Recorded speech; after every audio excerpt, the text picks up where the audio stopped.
La fourchette s'est arrêtée à mi-chemin de ma bouche quand Monica l'a dit. Juste comme ça, pendant le dîner de pain de viande du mardi soir, ma femme depuis 18 ans a lâché la bombe qui allait tout changer. J'ai eu des fantasmes sur toi, moi et Tran, tous les trois ensemble, dit-elle en coupant sa viande avec une précision chirurgicale. En fait, je l'ai invité ce soir pour en discuter. La sonnette a retenti. Parfait. C'est un timing exécrable.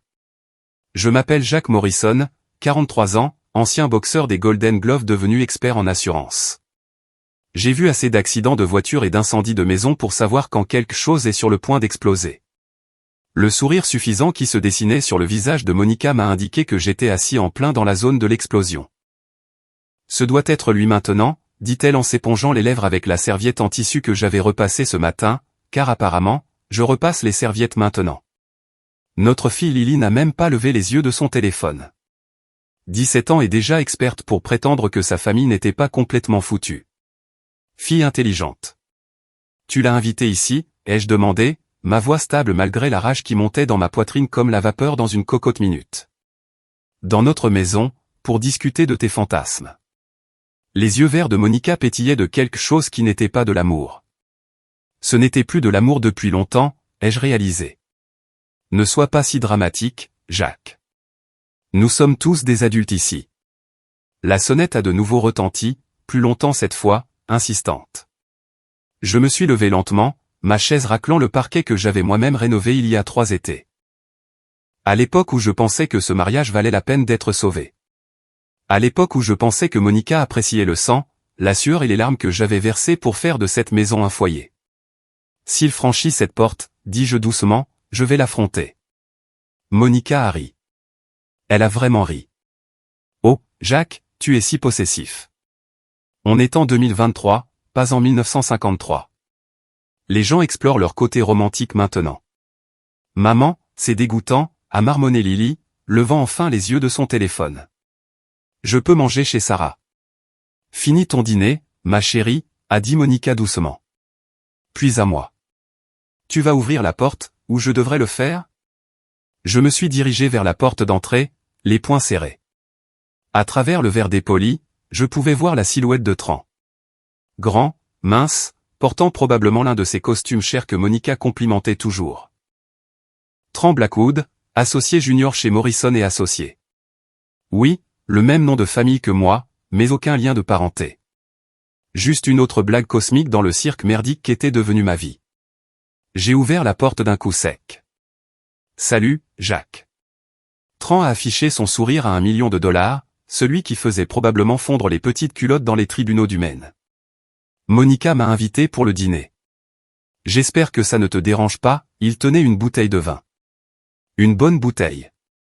Probablement plus cher que ce que je gagnais en une journée à régler des sinistres pour des accrochages et des feux de cuisine. En fait, si, ça me dérange, ai-je dit. Son sourire a vacillé. Oh, eh bien, peut-être qu'on pourrait. Je l'ai attrapé par sa cravate en soie et l'ai tiré de force dans le garage, claquant la porte derrière nous.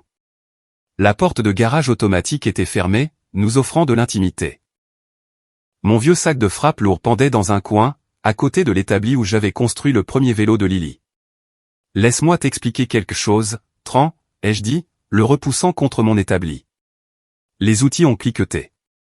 Je me fiche du nombre d'heures facturables que tu as passé avec ma femme. Je me fiche de ses fantasmes. Mais si tu penses que tu vas entrer dans ma maison pour discuter de te taper ma femme autour d'un rôti, tu es plus bête que tu n'en as l'air. J'ai pris un pied de biche de l'établi, pas pour l'utiliser, juste pour marquer le coup. Et crois-moi, ai-je continué, tu as l'air plutôt ridicule en ce moment. Le visage de Tran était devenu pâle. Jacques, je crois qu'il y a eu un malentendu. Le seul malentendu, c'est Monica qui pense que je resterai assis là comme un cocu pendant qu'elle planifie un plan à 3 à table. J'ai tapoté le pied de biche contre ma paume. Alors, voici ce qui va se passer. Tu vas prendre ton vin de luxe et ton costume de luxe et tu vas foutre le camp de ma propriété. Si je te revois ici, tu repartiras en fauteuil roulant. C'est clair? La porte du garage menant à la maison s'est ouverte. Monica se tenait là, les mains sur les hanches, l'air plus agacé qu'inquiète. Jacques, qu'est-ce que tu fais? Je sors les poubelles, ai-je dit, sans quitter Tran des yeux. Tran a redressé sa cravate, essayant de sauver un peu de dignité. Peut-être qu'on devrait parler de ça une autre fois, Monica. Il n'y aura pas d'autre fois, ai-je dit. Le rire de Monica était aigu et froid. Tu es ridicule, Jacques. Tran est un collègue, un ami. Les amis n'ont généralement pas l'habitude de discuter de fantasmes intimes pendant le dîner de famille, ai-je répondu. Tran s'est dirigée vers la porte principale du garage. J'ai appuyé sur le bouton et elle s'est ouverte en grondant. Notre voisine Barbe récupérait son courrier de l'autre côté de la rue. Elle a fait un signe de la main, puis a remarqué la tension et a rapidement détourné le regard. Ce n'est pas fini, a dit Monica alors que Tran se dépêchait de rejoindre sa BMW. Je l'ai regardé s'éloigner, les pneus crissant légèrement. Un amateur. À l'époque de la boxe, j'avais appris que le vrai combat commence après le premier coup porté. Tu es pathétique, a dit Monica derrière moi. Peut-être que la prochaine fois, j'inviterai plus d'amis. Je me suis tourné pour faire face à ma femme. Elle se tenait dans l'embrasure de la porte comme une reine inspectant son royaume décevant. Ses cheveux blonds étaient parfaitement coiffés, son maquillage impeccable malgré l'heure tardive. Elle avait toujours été belle. Dommage que la beauté ne soit que superficielle. Tu veux la guerre, Monica, ai-je dit doucement. Tu l'auras. Elle a eu un sourire narquois et est rentrée dans la maison, me laissant seul dans le garage avec mes outils, mon sac de frappe et la prise de conscience grandissante que mon mariage n'était pas seulement terminé. Il était mort depuis des mois, peut-être des années. Je n'avais juste pas encore senti l'odeur de la pourriture. Mon téléphone a vibré. Un texto de Barbe. Tout va bien par chez toi? J'ai répondu. Ça ne fait que commencer. Le lendemain matin, Monica a agi comme si de rien n'était. Elle était assise à l'îlot de la cuisine, parcourant son téléphone et sirotant un café dans la tasse que je lui avais achetée à Noël dernier. Meilleure épouse du monde, disait-elle. L'ironie ne m'a pas échappé. Je pense redécorer la chambre, dit-elle sans lever les yeux. Quelque chose de plus moderne, moins masculin.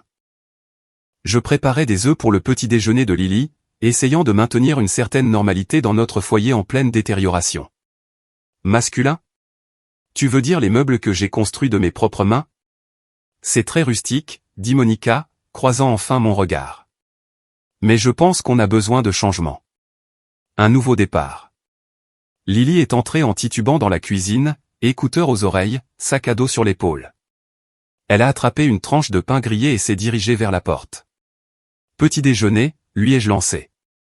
Je mangerai à l'école, a-t-elle marmonné. Lily, assieds-toi et mange avec ta famille, a dit Monica sèchement. Notre fille s'est arrêtée, a retiré un écouteur et a regardé entre nous. Même à 17 ans, elle pouvait lire l'ambiance mieux que la plupart des adultes.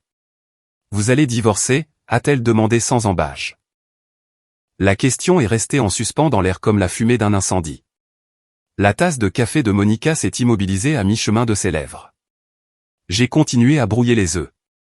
Le seul son était le grésillement du beurre dans la poêle. Ne sois pas dramatique, a finalement dit Monica. Ton père et moi explorons simplement de nouvelles dynamiques dans notre relation. Dégueu, maman. Dis juste que tu fais une crise de la quarantaine comme une personne normale. Je n'ai pas pu m'empêcher de sourire. Lily avait hérité de mon sarcasme et de la langue acérée de Monica. Une combinaison dangereuse. Après le départ de Lily pour l'école, Monica a disparu dans son bureau à domicile pour préparer un procès. Je savais que c'était faux. Elle envoyait des textos à Tran, préparant probablement leur prochain coup. J'avais vu les signes depuis des mois. Les nuits tardives au bureau, de la nouvelle lingerie cachée au fond de son tiroir, des appels téléphoniques chuchotés qui se terminaient quand j'entrais dans la pièce. J'aurais dû l'affronter à ce moment-là, j'aurais dû exiger la vérité. Au lieu de cela, j'avais choisi de croire ces mensonges parce que l'alternative était d'admettre que tout ce que j'avais construit s'effondrait. Mais la nuit dernière avait tout changé. Le masque était tombé. J'ai conduit jusqu'au gymnase de boxe où je m'étais entraîné dans ma vingtaine, avant que Monica ne me convainque que la boxe était indigne de quelqu'un avec mon intelligence. Le gymnase de Mick n'avait pas beaucoup changé. Il sentait toujours la sueur, le cuir et les rêves brisés. Le vieil homme lui-même travaillait sur le sac lourd. Ses mouvements étaient toujours vifs malgré ses plus de 70 ans. Eh bien, ça alors, dit Mick en s'essuyant le front avec une serviette. Jacques Morrison. Je pensais que tu étais devenu trop chic pour nous, les prolos. Jamais trop chic pour toi, Mick. Il a étudié mon visage avec les yeux de quelqu'un qui a vu beaucoup de combattants, sur le ring et en dehors. Des problèmes à la maison? Je lui ai parlé du dîner fantasmé de Monica, de Tran, de la lente dissolution de mon mariage. Mick a écouté sans juger, hochant la tête ou grognant de temps en temps en signe de compréhension. Les femmes comme ça, dit-il quand j'ai fini, elles ne respectent pas la faiblesse. Tu joues en défense depuis des années, la laissant mener la danse. Il est temps de passer à l'offensive. J'ai menacé Tran avec un pied de biche. Je suis presque sûr que ça compte comme une offensive. Mick a ri. C'était juste un tir de semonce. Le vrai combat se passe ici. Il s'est tapoté la tempe. Tu es plus intelligent que deux réunis. Utilise ça. J'ai passé 1 heure à travailler sur le sac lourd, mes muscles se souvenant du rythme, même après toutes ces années. Chaque coup était le sourire suffisant de Monica. Chaque combinaison, le sourire arrogant de Tran. Quand j'ai eu fini, mes jointures étaient à vif, mais ma tête était claire. Quand je suis rentré à la maison, Monica se préparait pour une réception professionnelle. Elle avait posé une robe noire sur notre lit, neuve, chère, et coupée pour mettre en valeur des atouts que j'avais apparemment cessé d'apprécier. Je rentrerai tard ce soir, dit-elle en appliquant du rouge à lèvres dans le miroir de la salle de bain. Soirée du bureau? Tran sera là. Sa main s'est arrêtée juste 1 seconde. Probablement. Il travaille au cabinet, Jacques. C'est vrai. Stupide que je suis. Elle s'est tournée vers moi, ses yeux lançant des éclairs d'irritation. Tu vas être bizarre à ce sujet? Parce que je ne tolérerai pas la jalousie et la paranoïa. Loin de moi cette idée, ai-je dit. Amuse-toi bien. Après son départ, j'ai fait quelque chose que je n'avais jamais fait auparavant. J'ai fouillé dans ses affaires. Je n'en suis pas fier, mais aux grands mots les grands remèdes. Dans le tiroir de sa table de chevet, sous une pile de dossiers juridiques, j'ai trouvé un reçu du Marriott du centre-ville. Service en chambre pour 2, champagne et fraises. La date était mardi dernier, quand elle était censée travailler tard sur l'affaire Henderson. Mes mains tremblaient en photographiant le reçu avec mon téléphone. 18 ans de mariage et on en était arrivé là. Rassembler des preuves comme si j'enquêtais sur une fraude à l'assurance. Mais la preuve irréfutable était dans la sacoche de son ordinateur portable. Elle avait oublié de fermer sa messagerie. Et c'était là. Des mois de correspondance avec Tran. Pas seulement des emails professionnels, mais des messages personnels qui m'ont retourné l'estomac. J'ai hâte de te sentir à nouveau en moi, lisait-on dans un message de la semaine dernière. Jacques ne soupçonne rien. Il est trop occupé à jouer les bricoleurs, lisait-on dans un autre. Le pire n'était pas les détails explicites de leur liaison. C'était la façon dont il parlait de moi, comme si j'étais une blague. Un mari pathétique trop stupide pour voir ce qui se passait sous son propre toit. J'ai tout imprimé. Chaque email, chaque fil de discussion de texto que j'ai pu trouver. Chaque reçu est relevé de cartes de crédit qui racontaient l'histoire de la double vie de ma femme. Les preuves remplissaient un dossier que j'ai enfermé dans ma boîte à outils dans le garage. Monica est rentrée à 2 heures du matin, puant le vin et un parfum qui n'était pas le mien. Elle s'est glissée dans le lit en pensant que je dormais. Comment était la soirée, ai-je demandé doucement. Elle s'est raidie. Bien, ennuyeuse, en fait. Tran était là. Je ne me souviens pas. Je réseautais avec des clients potentiels. Je me suis tourné vers elle dans le noir. Monica, est-ce que tu m'aimes? La question a semblé la surprendre. Elle est restée silencieuse un long moment. C'est une question compliquée, Jacques. Non, ça ne l'est pas. C'est la question la plus simple du monde. Un autre long silence. Puis, j'aime la vie que nous avons construite. J'aime notre famille. Ce n'est pas ce que j'ai demandé. Elle s'est détournée de moi. Je suis fatigué, Jacques. On peut parler de ça demain. Mais j'avais déjà ma réponse, et demain, j'allais commencer à y faire quelque chose. La soirée de travail de Monica avait lieu le vendredi suivant dans un restaurant chic du centre-ville. Elle m'avait clairement fait comprendre que je n'étais pas invité. C'est vraiment plus une soirée de réseautage, chérie. Mais Mick avait d'autres idées. Tu y vas, a-t-il dit lors de notre séance d'entraînement cet après-midi-là. Il est temps de voir à quoi tu as vraiment affaire. Elle ne veut pas de moi là-bas. Depuis quand as-tu besoin d'une permission pour assister aux événements professionnels de ta femme? Il avait raison. Dans les premières années de notre mariage, j'avais été le plus un de Monica à chaque réception du cabinet. Quelque part en cours de route, j'étais devenu une source d'embarras. Elle préférait me cacher. Je me suis douché, j'ai mis mon plus beau costume, le bleu marine que Monica avait choisi pour sa remise de diplôme de droit, et j'ai conduit jusqu'au centre-ville. Le restaurant était l'un de ces endroits où les portions sont minuscules et les prix astronomiques.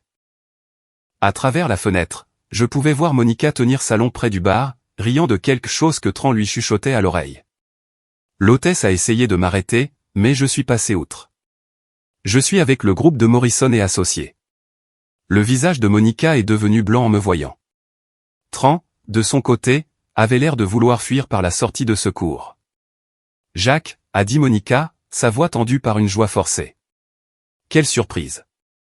J'ai pensé surprendre ma femme, ai-je dit assez fort pour que les conversations voisines s'interrompent. J'espère que ça ne vous dérange pas que je m'incruste à la fête. Plusieurs collègues de Monica se sont tournés pour regarder. J'en reconnaissais la plupart des fonctions précédentes, à l'époque où j'étais encore considéré comme digne d'être inclus. Bien sûr que non, a dit Monica entre ses dents serrées. Quelle délicatesse! Je suis allé au bar et j'ai commandé un whisky. Sec. Le barman était un jeune homme avec des tatouages sur les bras et un sourire narquois qui disait qu'il avait vu beaucoup de drames domestiques se dérouler à son bar. Faitant un double, ai-je ajouté.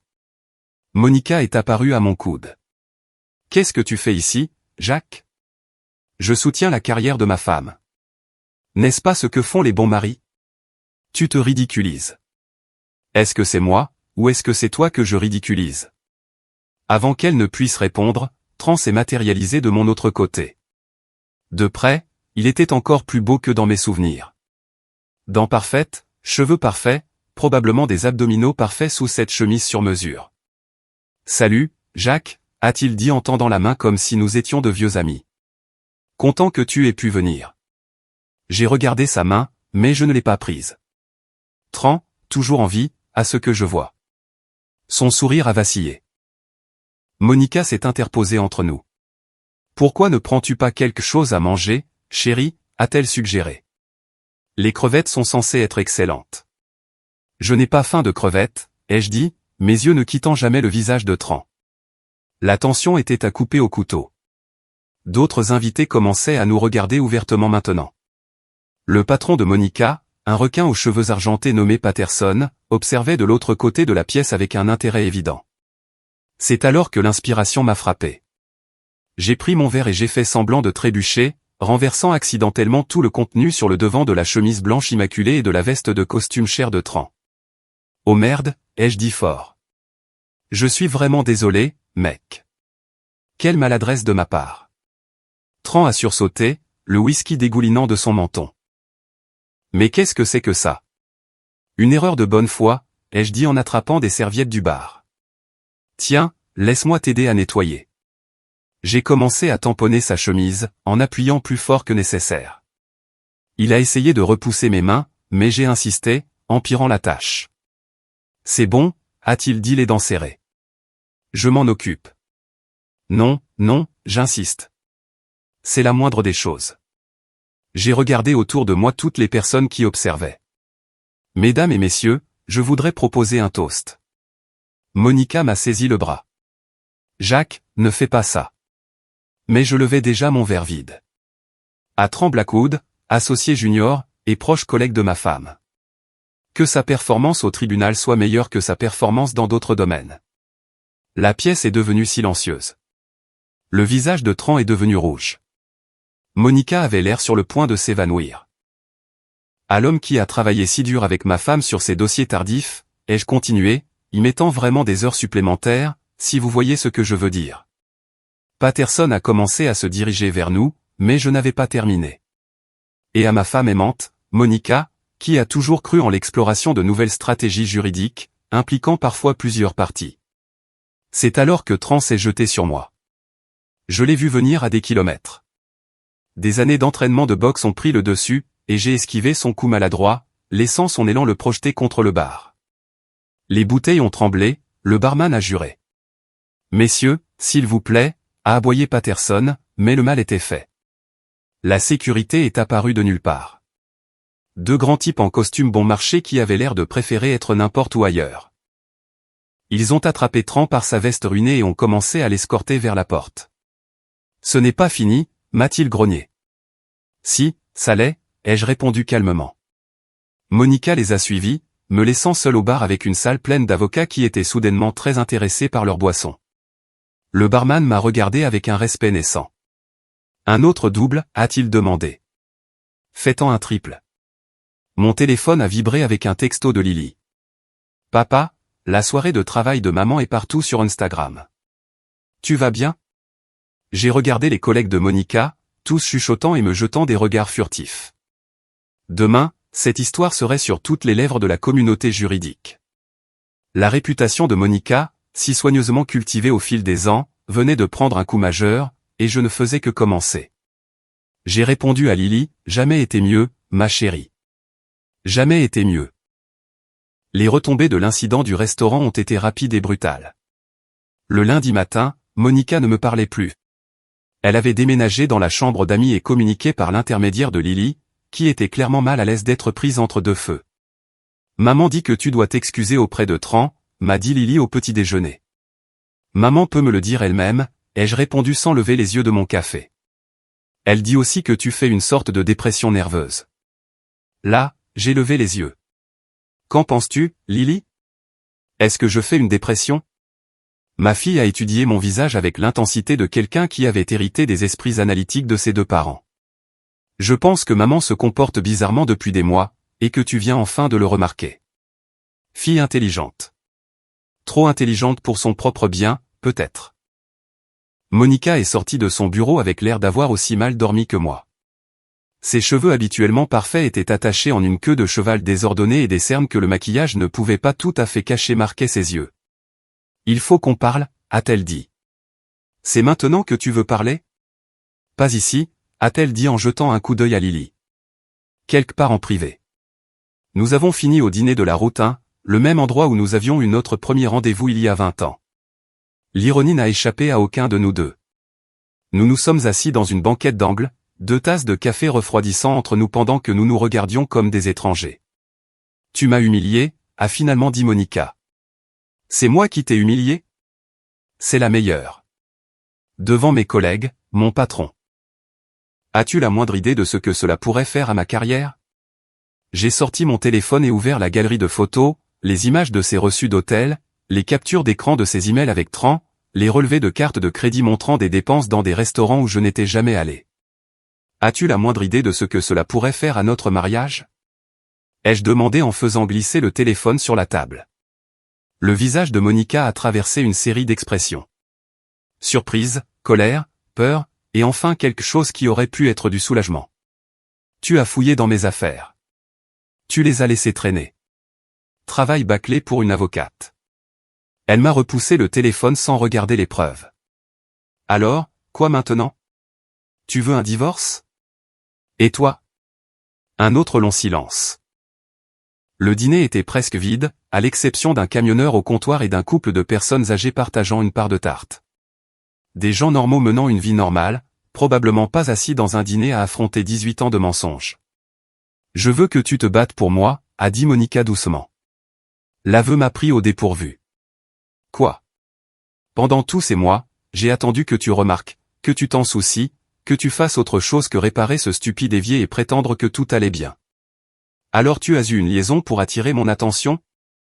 J'ai eu une liaison parce que je me sentais invisible dans mon propre mariage. Ses yeux brillaient de larmes non versées. Quand est-ce que tu m'as regardé pour la dernière fois? Vraiment regardé, comme si j'étais plus qu'un simple appareil ménager. Je voulais argumenter, me défendre, mais les mots sont restés coincés dans ma gorge. Parce que peut-être, au fond de moi, je savais qu'elle avait raison. Nous étions tombés dans une routine si confortable qu'elle était devenue une prison. Tran me fait me sentir vivante, a-t-elle poursuivi. Il me voit comme une femme, pas seulement comme une épouse et une mère. Tran te voit comme une conquête, ai-je dit. Crois-moi, j'ai lu ses emails. Tu n'es pas sa première femme mariée, et tu ne seras pas sa dernière. Quelque chose a vacillé sur son visage. Le doute, peut-être, ou la douleur. Au moins, il essaie, a-t-elle dit. Nous sommes restés silencieux un moment, tous deux perdus dans nos pensées. Finalement, Monica a tendu la main sur la table et a touché la mienne. Ça ne doit pas se terminer comme ça, Jacques. On pourrait essayer une thérapie, arranger les choses. Pendant un instant, j'ai presque cru en elle, je me suis presque laissé espérer que nous pourrions retrouver le chemin de ce que nous avions eu au début.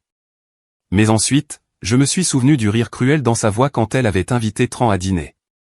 La façon dont elle m'avait regardé comme si j'étais pathétique. Et Tran ? C'est fini avec lui. Ça doit l'être, après ce qui s'est passé au restaurant. Parce qu'on t'a surprise ou parce que tu as réalisé que c'était mal. Elle a retiré sa main. Est-ce que ça a de l'importance ? Oui, Monica, ça en a. Elle a regardé par la fenêtre le parking où un jeune couple montait dans une Honda cabossée en riant de quelque chose. Ils avaient l'air heureux, amoureux, comme nous l'étions autrefois. Je ne peux pas promettre que ça ne se reproduira pas, a-t-elle finalement dit. Je ne peux pas promettre que je ne m'ennuierai pas, ou que je ne me sentirai pas seul, ou que je ne serai pas stupide. Mais je peux promettre d'essayer. Ce n'était pas suffisant. Plus maintenant. Je veux que tu partes, ai-je dit. Sa tête s'est tournée brusquement vers moi. Quoi ? Je veux que tu quittes la maison ce soir. Jacques, sois raisonnable. Où suis-je censé aller ? Je ne sais pas. Peut-être que Tran a une chambre d'amis. Tu ne peux pas juste me mettre à la porte de ma propre maison. En fait, si. La maison est à mon nom. Tu te souviens ? Tu étais trop occupé avec tes études de droit quand on l'a achetée, alors je me suis occupé de toute la paperasse. C'était un coup bas, et nous le savions tous les deux. Mes 18 ans de mariage m'avaient appris exactement où viser pour causer un maximum de dégâts. Le visage de Monica s'est durci. Très bien, mais j'emmène Lily avec moi. Certainement pas. C'est aussi ma fille. Elle a 17 ans. Dans le Maine, elle peut choisir avec quel parent vivre. Tu veux parier sur celui qu'elle choisira ? Nous nous sommes regardés fixement à travers la table. Deux personnes qui s'étaient autrefois promis de s'aimer jusqu'à ce que la mort les sépare. Calculant maintenant combien de dégâts nous pouvions nous infliger. C'est vraiment comme ça que tu veux jouer ? A demandé Monica. C'est toi qui as commencé ce jeu quand tu as invité ton petit ami à dîner. Je ne fais que jouer pour gagner. Elle s'est levée, a jeté un billet de 5 $ sur la table et est partie sans un autre mot. Je l'ai regardée s'éloigner dans sa BMW, se dirigeant probablement tout droit vers l'appartement de Tran pour pleurer sur son épaule. Mon téléphone a vibré avec un texto d'un numéro inconnu. Tu penses que tu as gagné quelque chose, mais tu n'as aucune idée de ce que tu as déclenché. J'ai montré le message à la serveuse, une femme d'âge mûr nommée Dolores, qui travaillait au dîner depuis avant ma naissance. On dirait que quelqu'un est en colère contre toi, chérie, a-t-elle dit en remplissant ma tasse de café. Ouais, ai-je dit. Et je ne fais que commencer à leur donner des raisons de l'être. Monica a emménagé chez sa meilleure amie, Janet, une responsable des médias sociaux qui traitait le drame comme une monnaie d'échange et semblait toujours avoir son téléphone à la main pour tout enregistrer. Janet vivait dans un appartement branché du centre-ville qui criait « J'essaie trop fort », avec des murs en briques apparentes, un éclairage industriel et des meubles qui avaient l'air chers mais inconfortables. Je le savais parce que Lily me l'avait dit. Malgré les tentatives de Monica de monter notre fille contre moi, Lily avait choisi de rester à la maison. En partie parce que ses amis étaient tous dans notre district scolaire, mais surtout parce qu'elle en avait assez des conneries de sa mère. Maman est devenue folle, a dit Lily un soir alors que nous mangions des plats chinois à emporter sur le canapé. Elle n'arrête pas de pleurer et de dire que tu as ruiné sa vie. Qu'est-ce que tu en penses ? Lily a réfléchi à cela en enroulant des nouilles autour de ses baguettes. Je pense qu'elle a ruiné sa propre vie quand elle a commencé à te tromper. Je ne suis pas stupide, papa. Je savais que quelque chose se passait. Tu n'as jamais rien dit. Est-ce que ça aurait changé quelque chose ? Les adultes n'écoutent jamais les enfants à ce sujet de toute façon. Elle avait raison. À 17 ans, Lily avait déjà développé un cynisme qui venait probablement de voir le mariage de ses parents se désintégrer lentement. Tu vas bien avec tout ça, ai-je demandé. Elle a haussé les épaules. Tu vas commencer à sortir avec d'autres personnes ? La question m'a pris au dépourvu. Je n'y ai pas vraiment pensé. Bien, parce que ce serait bizarre. Attends au moins que j'ai mon diplôme. J'ai ri malgré tout. Marché conclu. Les jours suivants ont suivi un rythme étrange. J'allais au travail, réglant des sinistres d'assurance et prétendant que ma vie personnelle n'implosait pas. Lily allait à l'école et rentrait avec des nouvelles du comportement de plus en plus erratique de Monica.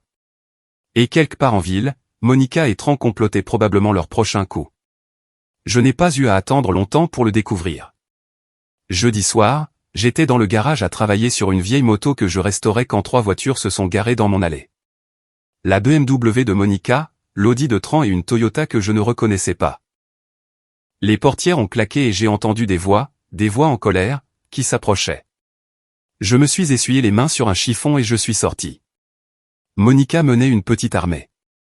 Tran, Janet et 2 autres femmes que j'ai reconnues du cabinet d'avocats. Elles avaient l'air prêtes pour la guerre. Jacques, a crié Monica, sa voix portant à travers le jardin. Il faut qu'on parle. On a déjà parlé au dîner, tu te souviens. C'est différent. Ils se sont disposés sur ma pelouse comme un peloton d'exécution. Tran est resté en retrait, se souvenant probablement de notre dernière rencontre. Bonne initiative. De quoi s'agit-il, Monica? Il s'agit de toi qui répands des mensonges et essaie de détruire ma réputation. Je n'ai raconté aucun mensonge. Tout ce que j'ai dit au restaurant était vrai. Janet s'est avancée, son téléphone déjà sorti et en train d'enregistrer. Tu as agressé Tran. C'est une voie de fait. Nous avons des témoins. Je lui ai renversé un verre. Les accidents, ça arrive. Ce n'était pas un accident, a dit Tran, retrouvant enfin sa voix. Tu l'as fait délibérément. Prouve-le, ai-je interrompu. Une des autres femmes, une rousse dont je ne me souvenais pas du nom, a pris la parole. Monica nous a tout raconté sur ton comportement contrôlant, tes menaces, ton refus de la laisser explorer sa liberté romantique. J'ai presque ri. C'est ce qu'elle vous a dit? Que je suis contrôlant? Ne l'es-tu pas, a demandé Janet, toujours en train d'enregistrer. Tu l'as mise à la porte de sa propre maison. Tu essaies de monter sa fille contre elle. Sa fille a choisi de rester avec moi et c'est ma maison, pas la sienne. Le mariage ne fonctionne pas comme ça, a dit la rousse. La communauté de biens ne s'applique pas quand un conjoint commet l'adultère, ai-je terminé. Je suis sûr que Monica peut vous expliquer les implications légales. C'est une avocate, après tout. Le visage de Monica était rouge de colère et d'embarras. Tu es vindicatif, Jacques. Il ne s'agit pas de la loi. Il s'agit de faire ce qui est juste. Tu veux parler de ce qui est juste? Parlons d'honnêteté, d'engagement, de respect. Tu sais, toutes ces choses que tu as promises quand on s'est marié. Les gens changent, a dit Tran. Monica a évolué au-delà de ta définition étroite du mariage. C'en était trop. Je me suis approché de lui, assez près pour qu'il recule instinctivement. Évoluer? C'est comme ça que tu appelles le fait de coucher avec la femme de ton collègue? Jacques, a hurlé Monica.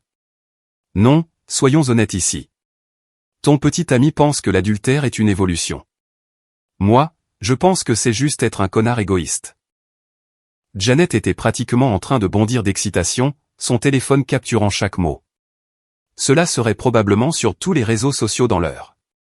Tu rends les choses plus difficiles qu'elles ne devraient l'être, a dit Monica. Tout ce que nous voulons, c'est une conversation civilisée sur la façon d'aller de l'avant. Civilisée? Tu as amené une équipe de tournage dans mon jardin pour me tendre une embuscade. En quoi est civilisé? Nous documentons ton comportement pour la procédure de divorce, a expliqué la rousse. Tes menaces, ton agressivité. Quelle menace? Quelle agressivité? J'ai été un modèle de retenue, considérant que ma femme a invité son petit ami à dîner puis a emménagé avec sa copine quand je m'y suis opposé. J'ai regardé directement la caméra du téléphone de Janet. Pour mémoire, je n'ai menacé personne. Je n'ai pas été violent ni agressif. Je refuse simplement d'être un perdant dans ma propre maison. Si cela fait de moi le méchant, qu'il en soit ainsi. Le groupe a échangé des regards. Clairement, cela ne se passait pas comme il l'avait prévu. Nous essayons d'être raisonnables, a dit Monica. Non, vous essayez de me manipuler pour que j'accepte une situation inacceptable. Il y a une différence. Alors, que veux-tu, a demandé Tran. Je les ai regardés chacun leur tour. Monica avec son indignation vertueuse, Tran avec son sourire arrogant, Janet avec son téléphone, les autres femmes avec leur jugement. Je veux que vous dégagiez de ma propriété, ai-je dit doucement. Vous tous. Maintenant. Nous n'avons pas fini de parler, a dit Monica. Si, nous avons fini. Je suis retourné dans le garage et j'ai appuyé sur le bouton pour fermer la porte. À travers la fenêtre, je les ai vus se disputer quelques minutes avant de finalement remonter dans leur voiture et de partir. Mon téléphone a sonné presque immédiatement. Barbe, de l'autre côté de la rue. Tu vas bien, Jacques? On aurait dit une sacrée réunion sur ta pelouse. Juste Monica qui fait son cinéma. Eh bien, si tu as besoin de quoi que ce soit, tu sais où me trouver. J'ai une batte de baseball et aucune patience pour les conneries. J'ai souri pour la première fois depuis des jours. Merci, Barbe. Je m'en souviendrai. Après qu'elle ait raccroché, je suis resté assis dans mon garage, entouré d'outils et de pièces de moto, pensant aux alliés et aux ennemis. Monica avait sa petite armée de facilitateurs, des gens qui la soutiendraient quoi qu'elle fasse parce qu'ils partageaient sa vision du monde tordu. Mais j'avais quelque chose de mieux. J'avais des gens qui comprenaient le bien du mal. Des gens qui croyaient en la loyauté et l'engagement. Des gens qui n'abandonneraient pas leurs principes pour être progressistes ou évoluer. J'allais en avoir besoin pour ce qui allait suivre. La confrontation finale a eu lieu lors du gala de charité annuel de l'hôpital pour enfants du Maine, un événement que Monica avait planifié pendant des mois avant l'implosion de notre mariage. Elle faisait partie du comité d'organisation, ce qui signifiait qu'elle ne pouvait pas y manquer sans nuire davantage à sa réputation professionnelle. Je n'étais pas censé être là. Mon invitation avait été mystérieusement perdue par la poste, selon Janet, qui s'occupait de la publicité de l'événement. Mais Mick avait une solution.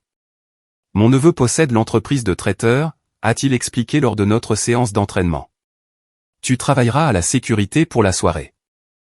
Le gala se tenait à l'hôtel Portland Harbor, un lieu chic au bord de l'eau où l'élite juridique et commerciale du Maine se réunissait pour signer des chèques déductibles des impôts et se féliciter. Je suis arrivé tôt, vêtu d'un costume noir et d'une oreillette qui me donnait un air officiel. Monica était magnifique dans une robe argentée qui coûtait probablement plus que le salaire mensuel de la plupart des gens. Elle tenait salon près des tables de l'enchère silencieuse, jouant le rôle de l'épouse éplorée dont le mari l'avait abandonnée dans une période difficile. Tran rôdait à proximité comme un garde du corps, pensant probablement qu'il la protégeait de moi. Janet était là aussi, bien sûr, avec les autres partisans de Monica du cabinet. Ils avaient formé un cercle protecteur autour d'elle, chuchotant et lançant des regards noirs à quiconque pourrait poser des questions embarrassantes sur sa vie personnelle. Je suis resté en retrait pendant la première heure, observant et attendant. L'équipe de sécurité de l'hôtel savait que j'étais là. Le neveu de Mick s'était porté garant pour moi, mais il ne savait pas pourquoi. Pour eux, j'étais juste un muscle supplémentaire au cas où l'un des riches donateurs s'énivrerait et deviendrait turbulent. Les discours ont commencé à 21h. Divers leaders communautaires ont pris la parole pour parler de l'importance de soutenir les enfants malades. Monica devait parler en dernier, en tant que présidente du comité. C'est là que j'ai agi. Je suis allé à l'arrière de la salle de bal et j'ai trouvé le technicien audiovisuel de l'hôtel, un étudiant qui semblait s'ennuyer à mourir. Urgence, lui ai-je dit, en brandissant un faux badge de sécurité que j'avais fabriqué dans une boutique de reprographie. Nous devons vérifier le système de projection pour un logiciel malveillant. Quelqu'un a appelé pour menacer de pirater les écrans. Le jeune avait l'air confus, mais m'a tendu l'ordinateur portable qui contrôlait les écrans de la salle. Je ne vois rien d'inhabituel. Laissez-moi jeter un œil. J'ai branché une clé USB contenant toutes les preuves que j'avais recueillies sur la liaison de Monica. Email, photos, relevés de cartes de crédit, reçus d'hôtel, tout ce qui racontait l'histoire de sa double vie. Ça a l'air propre, ai-je dit au jeune en lui rendant l'ordinateur. Fausse alerte. Je suis retourné à ma position près du mur et j'ai attendu. Monica est montée sur le podium sous un tonnerre d'applaudissements. Elle était radieuse sous les projecteurs. L'image parfaite de la femme professionnelle à succès qui avait surmonté l'adversité personnelle pour aider les enfants malades. Merci à tous d'être ici ce soir, a-t-elle commencé. Comme beaucoup d'entre vous le savent, cette cause m'est profondément personnelle. Lorsque ma propre fille a été hospitalisée pour une pneumonie il y a 3 ans, j'ai vu de mes propres yeux à quel point cet établissement est important pour notre communauté. Le public buvait ses paroles. Monica avait toujours été une oratrice convaincante, capable de captiver une salle par sa présence et sa conviction. La famille est tout, a-t-elle poursuivi. Les liens que nous tissons, les engagements que nous prenons, la confiance que nous bâtissons, ce sont les fondements d'une société saine. C'est à ce moment-là que j'ai activé la présentation que j'avais chargée sur le système. Les écrans de la salle se sont soudainement remplis des emails de Monica à Tran. Des messages explicites détaillant leurs rencontres intimes, des commentaires moqueurs à mon sujet, des plans pour de futurs rendez-vous. L'audience a poussé des cris de surprise et des murmures, essayant de comprendre ce qu'elle voyait. Monica s'est figée sur le podium, son visage se vidant de toutes couleurs. La confiance que nous bâtissons, ai-je dit d'une voix forte depuis le fond de la salle, est sacrée. Lorsque cette confiance est rompue, lorsque ces engagements sont abandonnés, toute la fondation s'effondre. Tous les yeux se sont tournés vers moi alors que je descendais l'allée centrale vers la scène. Monica s'agrippait au podium comme si c'était la seule chose qui la tenait debout. Mesdames et messieurs, ai-je poursuivi, j'aimerais vous parler des liens familiaux et de l'engagement, de ce qui se passe quand quelqu'un décide que les vœux de mariage ne sont que des suggestions. La sécurité commençait à se diriger vers moi, mais ils étaient confus. J'étais censé être l'un des leurs. Pendant 18 ans, ai-je dit, ma voix portant clairement à travers le système de sonorisation, j'ai cru en la femme qui se tient à ce podium. Je lui ai construit une maison de mes propres mains. Je lui ai payé ses études de droit. J'ai élevé sa fille et soutenu sa carrière. Les écrans montraient maintenant les reçus d'hôtel et les relevés de cartes de crédit. La preuve était accablante et indéniable. Et en retour, ai-je continué, elle a invité son amant à dîner à notre table de cuisine et m'a demandé de participer à ses fantasmes intimes. La salle a éclaté en chuchotements choqués et en halètements. Monica a essayé de parler, mais aucun mot n'est sorti. Tran se frayait un chemin à travers la foule pour atteindre la scène. Janet prenait frénétiquement des photos avec son téléphone, probablement déjà en train de composer des publications sur les réseaux sociaux sur la façon dont je harcelais Monica. C'est du harcèlement, a crié quelqu'un dans le public. Non, ai-je répondu calmement. C'est la vérité. C'est ce qui arrive quand on confond la gentillesse avec la faiblesse. Quand on confond la patience avec la stupidité. J'ai atteint la scène et monté les marches. Monica a reculé du podium, sa robe argentée scintillant sous les lumières. Tu voulais que tout le monde te voie comme la victime, ai-je dit en prenant le micro. La pauvre femme dont le mari ne pouvait pas supporter sa libération romantique. Mais les victimes ne mentent pas, ne trompent pas et ne manipulent pas. Les victimes ne détruisent pas leur famille pour une crise de la quarantaine. Les écrans montraient maintenant des photographies que j'avais prises devant l'immeuble de Tran, la voiture de Monica garée là toute la nuit, les deux s'embrassant dans le hall, preuve d'une relation qui durait depuis des mois. Alors, voici la vérité, ai-je annoncé au public stupéfait. Ma femme est une adultère. Son amant est un prédateur spécialisé dans les femmes mariées, et ses amis sont des complices qui pensent que la trahison est une forme d'émancipation. Tran a finalement atteint la scène, le visage rouge de rage. Ça suffit, il m'a donné un coup de poing, comme au restaurant. Mais cette fois, j'étais prêt. J'ai attrapé son poignet, lui ai tordu le bras dans le dos et l'ai forcé à s'agenouiller devant 300 des personnes les plus influentes du Maine. Ce qui est drôle avec les brutes, ai-je dit dans le micro en tenant Tran dans une prise de bras, c'est qu'elles ne choisissent que les combats qu'elles pensent pouvoir gagner. Mais parfois, elles se trompent dans leurs calculs. La sécurité se rapprochait enfin, mais je n'avais pas fini. Monica voulait une nouvelle vie, libre des contraintes du mariage et de l'engagement. Eh bien, félicitations, chérie. Tu l'as eu. J'ai relâché Tran, qui s'est éloigné de moi en rampant comme un animal effrayé.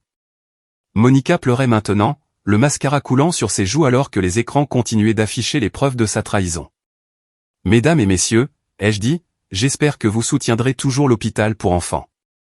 Ils font un travail important et ne devraient pas souffrir des défaillances morales d'une seule personne. J'ai rendu le micro à Monica et j'ai quitté la scène. La sécurité m'a suivi, mais ils n'ont pas essayé de m'arrêter. À quoi bon? Le mal était fait. En arrivant à la sortie, je me suis retourné pour un dernier regard. Monica était toujours sur le podium, essayant de sauver une once de dignité des décombres de sa réputation. Tran était introuvable, probablement déjà dans sa voiture, fuyant la scène. Janet et les autres complices s'étaient regroupés autour de Monica, mais leur soutien semblait maintenant creux, théâtral. Le public sortait, Leurs conversations animées de ragots et de jugements. Le lendemain, tout le monde dans la communauté juridique du Maine connaîtrait la vérité sur Monica Morrison et sa liaison avec Trembla Code. Mon téléphone a vibré avec un texto de Lily. Papa, c'est déjà partout sur TikTok. Tu vas bien? J'ai répondu, mieux que jamais, ma chérie. Je rentre bientôt. En marchant vers ma voiture, j'ai ressenti quelque chose que je n'avais pas connu depuis des mois. La paix. La guerre était finie. J'avais gagné, non par la violence ou la cruauté, mais par la vérité. Monica avait voulu détruire notre mariage en public, alors je lui avais donné exactement ce qu'elle avait demandé. Ils avaient voulu un méchant. Je venais de leur offrir le spectacle de leur vie.